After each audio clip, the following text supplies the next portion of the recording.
Hello students, how are you? I hope you all are very well and safe.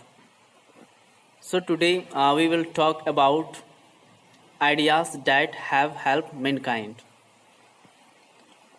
which has composed by Bertrand Russell. Okay, so now we are covering a summary. So let's have a start without any delay. The present The present essay, Ideas That Have Helped Mankind, has been written by Bertrand Russell. It means ideas that have mankind ये किसके द्वारा लिखा गया है? Bertrand Russell के द्वारा. He was born on 1872. उनका जन्म 1872 ईस्वी में हुआ था. And died in 1970. और उनका मृत्यु 1970 में हुआ था. He was a British philosopher. He was a British philosopher, historian and mathematician. It means वो ब्रिटिश के दर्शन शास्त्री थे, इतिहासकार थे और गणितज्ञ भी थे. ठीक. ही गोट नोबेल प्राइज इन 1950. उन्होंने साहित्य में पुरस्कृत किया उनको 1950 ईस्वी में. He was one of the world's best known intellectuals and best attitude. वो विश्व के सबसे जाने माने विद्वान में से एक थे और बहुत अच्छे व्यवहार वाले. ध्यान देने वाली बात यह है कि आप जब बिहार स्कूल एग्जामिनेशन बोर्ड में समरी लिखेंगे तो आप हूबहू जाकर आप लिख सकते हैं, बशर्ते आपको 2 बारी इस समरी को लिखना होगा अपने कॉपी पे. ठीक. जब तक आप लिखेंगे नहीं आप एक्सपीरियंस नहीं ले सकते हैं. ठीक. तो 2 बारी आप जरूर लिखिए. और सेम इसी तरह जैसे मैंने पैराग्राफ चेंज करा है, इतने बारी पैराग्राफ आप चेंज करेंगे. मिनिमम आपको 1.5 पेज में समरी लिखना है और आप 5 नंबर ले सकते हैं. Thank you. नेक्स्ट पैराग्राफ देखेंगे. In this essay he talks about human development. इस एसे में वो मनुष्य के विकास के बारे में बात करते हैं. In earlier time human was as well as animals.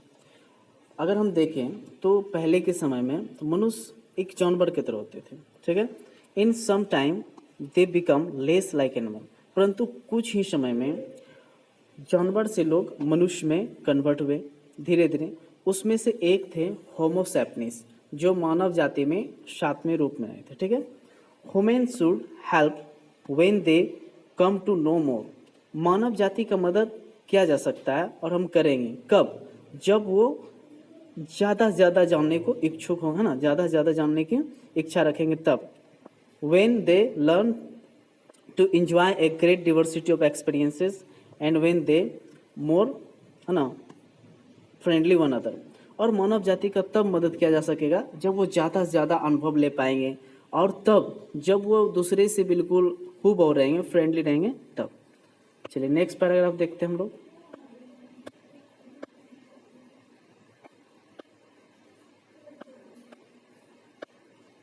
Next paragraph है there must have been a time when homo sapiens, है ना, होमो सैपियंस. देखिए मानव जाति का ये एक रूप था होमो सैपियंस.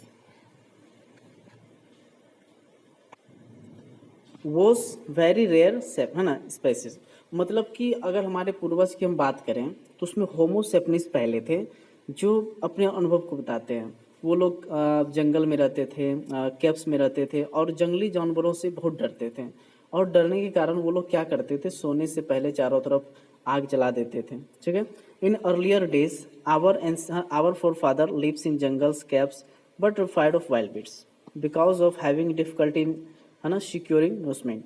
मतलब जीवन व्यतीत करने में बहुत उन्हें कष्ट होता था, जिसकी वजह से उन्होंने क्या करा कि आग लगा के चारों तरफ अपने खम्भों में रख लेते थे और फिर सो जाते थे. इन 1946-7 the number of birds die of hunger but the number of men die of anxiety in India and Central Europe. अगर मैं बात करूँ 1946 और 47 तो बर्ट्रैंड रसेल कहते हैं कि पक्षियों की जो मौत हुई है वो उनकी भूख की वजह से. ठीक है. परंतु मानव जाति का जो मौत हुआ इस रीजन में वो इसलिए हुआ क्योंकि वो ज़्यादा चिंतित हो चुके थे। और कहा भी जाता है अगर आप ज़्यादा चिंतित हैं तो आपके हेल्थ इशू हो सकता है और डेथ ऑफ हो सकता है, इसमें डेथ का कारण ज़्यादा था। Next paragraph, but it is true that man has much more things to enjoy like music, poetry, science, football, baseball and alcohol, but animals have nothing। और यह बात सच है कि मानव जाति को, मनुष्य को खुशी मनाने के लिए बहुत सारी चीज़ें हैं। जैसे आप म्यूजिक ले सकते हैं, पोइट्री, कविता है, विज्ञान है, खेलने की सारी चीज़ें हैं, परंतु ये सारे सुविधा जानवर को नहीं है। इसलिए मानव जाति जानवर से बिल्कुल अलग है और ये कहा भी जाता है कि हाँ, मानव जाति में विकास हुआ है। It is obvious that we know more than animals do. हाँ, ये बात सच है कि हम लोग जानवर से कहीं ज़्यादा जानते हैं। Human being must friendly towards one other. और यह बात बहुत ही जरूरी हो चुका है कि हम मनुष्य जाति को एक दूसरे से बिल्कुल, है ना, फ्रेंडली रहना चाहिए, रूबरू रहना चाहिए, मतलब कि किसी से ईर्ष्या ना करना चाहिए। ठीक, लास्ट पैराग्राफ हम लोग देखेंगे।